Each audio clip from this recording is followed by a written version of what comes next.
श्री स्वामी समर्थ। नमस्कार, मी मंगल तुम्हा सर्वांचं नवीन एका व्हिडिओमध्ये अगदी मनापासून खूप खूप स्वागत करते। हिंदू पंचांगातील ज्येष्ठ महिन्यात येणारी पौर्णिमा म्हणजे वटपौर्णिमा। वटपौर्णिमा म्हणजे 7 जन्म तोच पती मिळण्यासाठी महिलांनी करायचे व्रत। हे व्रत केल्यावर आपल्या पतीला जास्त आयुष्य मिळते आणि पुढच्या 7 जन्मासाठी आपल्याला तोच पती मिळतो अशी धारणा आहे। म्हणजेच हे आपण अगदी लहानपणापासून सर्वजण ऐकत आलेलो आहोत किंवा अशी पद्धत आपल्या समाजामध्ये अजूनही आहे। वटवृक्ष हा अतिशय दीर्घायुषी असल्यामुळे त्याची पूजा केल्याने त्याच्याप्रमाणेच आपल्या पतीलाही दीर्घायुष्य लाभेल व आपल्यालाही दीर्घकाळ सौभाग्य प्राप्त होईल अशा श्रद्धेने सुवासिनी स्त्रिया ज्येष्ठ शुद्ध पौर्णिमेला वटवृक्षाची पूजा करतात। म्हणून या तिथीला वटपौर्णिमा असे म्हणतात। तर आजच्या व्हिडिओमध्ये आपण यावर्षी वटपौर्णिमा कधी आहे, तारीख, शुभमुहूर्त, वार, पौर्णिमा तिथीची सुरुवात आणि समाप्ती, त्याचबरोबर वटपौर्णिमेचा उपवास कसा करायचा आणि वटपौर्णिमेचे महत्त्व अशी संपूर्ण माहिती मी तुम्हाला आजच्या व्हिडिओमध्ये देणार आहे। त्यासाठी हा व्हिडिओ शेवटपर्यंत नक्की पहा। त्याआधी आपल्या चॅनलवरती तुम्ही नवीन असाल तर चॅनलला सबस्क्राईब करायला विसरू नका। चला तर लगेचच आजच्या व्हिडिओला सुरुवात करूयात। ज्येष्ठ पौर्णिमा अर्थात वटपौर्णिमा हा सण खास सुवासिनी स्त्रियांसाठी असतो। महाराष्ट्रीयन महिलांसाठी तर हा दिवस अगदीच खास असतो। पतीच्या दीर्घायुष्यासाठी आणि सुखी वैवाहिक जीवनासाठी वटसावित्रीचे व्रत पाळले जाते। यंदा वटपौर्णिमेचा सण शुक्रवार दिनांक 21 जून 2024 रोजी साजरा केला जाणार आहे। हिंदू कॅलेंडरनुसार यावर्षी वटसावित्री व्रताचा शुभ मुहूर्त आहे। म्हणजेच पौर्णिमेची सुरुवात 21 जून शुक्रवारी सकाळी 7:31 सुरू होईल, ती शनिवारी सकाळी 6:37 असेल। म्हणजेच पौर्णिमा तिथीची सुरुवात ही 21 तारखेला शुक्रवारी सकाळी 7:31 होईल, ती शनिवारी 22 तारखेला सकाळी 6:37 असणार आहे। तर या काळामध्ये तुम्ही कधीही वडाच्या झाडाची पूजा करू शकता। तसेच देशाच्या इतर सर्व भागामध्ये वटसावित्री व्रत ज्येष्ठ महिन्याच्या अमावस्येलाही केले जाते। पण पंचांगानुसार महाराष्ट्रामध्ये 21 जूनला ज्येष्ठ पौर्णिमेला वटसावित्रीचे व्रत पाळले जाणार आहे। या दिवशी वडाच्या झाडाला अनन्यसाधारण असे महत्त्व आहे। वड हा वृक्ष अनेक वर्ष आयुष्य असणारा भक्कम वृक्ष म्हणून ओळखला जातो। पूर्वीच्या स्त्रिया 3 दिवसाचे व्रत करायच्या, मात्र आता पौर्णिमेच्या दिवशी स्त्रिया उपवास करून वडाच्या झाडाची पूजा करतात।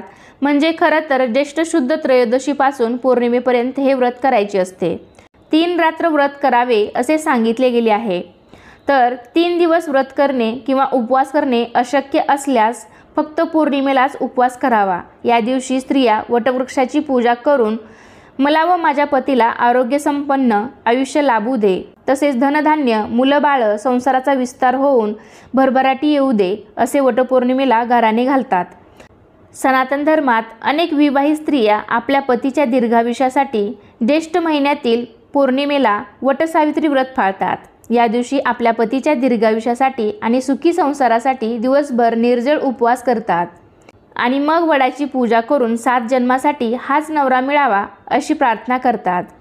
आता बऱ्याच ठिकाणी स्त्रिया पौर्णिमेच्या दिवशी दिवसभर उपवास करतात, पण काही ठिकाणी अशीही पद्धत आहे की सकाळपासून फक्त वडाची पूजा होईपर्यंतच उपवास ठेवला जातो आणि मग वडाची पूजा एकदा का झाली की मग त्यानंतर हा उपवास सोडला जातो। तर आमच्याकडे सुद्धा अगदी तशीच पद्धत आहे। आम्ही सुद्धा फक्त सकाळपासूनच वडाची पूजा होईपर्यंत उपवास ठेवतो आणि त्यानंतर मग गोडाधोडाचं काहीतरी खाऊन, शक्यतो या दिवशी पुरणपोळीचा स्वयंपाक बनवला जातो। ते पुरणपोळीचा स्वयंपाक वडाच्या झाडाला नैवेद्य दाखवून मग आपण पुरणपोळी खाऊन मग हा उपवास सोडला जातो। पण तुमच्या भागामध्ये ज्या पद्धतीने हे व्रत केलं जातं त्यानुसार तुम्ही करू शकता। असे मानले जाते की या पवित्र वृक्षाखाली पूजाविधी केल्यास भक्तांच्या सर्व इच्छा पूर्ण होतात। ज्याप्रमाणे सावित्रीने तिचा पती सत्यवानाला यमराजाकडून परत मिळवले, अगदी त्याचप्रमाणे हे शुभ व्रत पाळणाऱ्या स्त्रिया सौभाग्यवती व सुखी वैवाहिक जीवन प्राप्त करतात। असे हे वटसावित्रीचे व्रत सुहासिनी स्त्रिया अतिशय श्रद्धेने व निष्ठेने करतात। वटवृक्षाच्या फांद्यांना आणि पारंब्यांना सावित्रीचे रूप मानलं जातं, कारण देवी सावित्रीने तपस्या करून पती सत्यवानाचे प्राण यमराजाकडून परत आणले होते।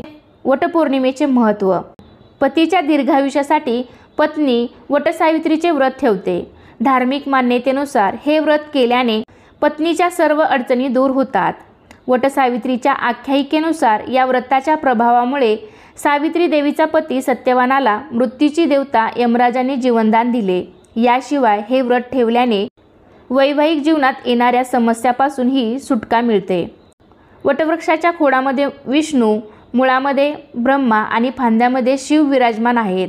तसेच वडाच्या झाडाच्या बऱ्याच फांद्यांना पारंब्या असतात आणि यालाच सावित्री मातेचे रूप मानलं गेलं आहे। त्यामुळे वटवृक्षाची पूजा केल्याने देवाचे आशीर्वाद लाभतात असं मानलं जातं। मनातील सर्व इच्छा पूर्ण होतात।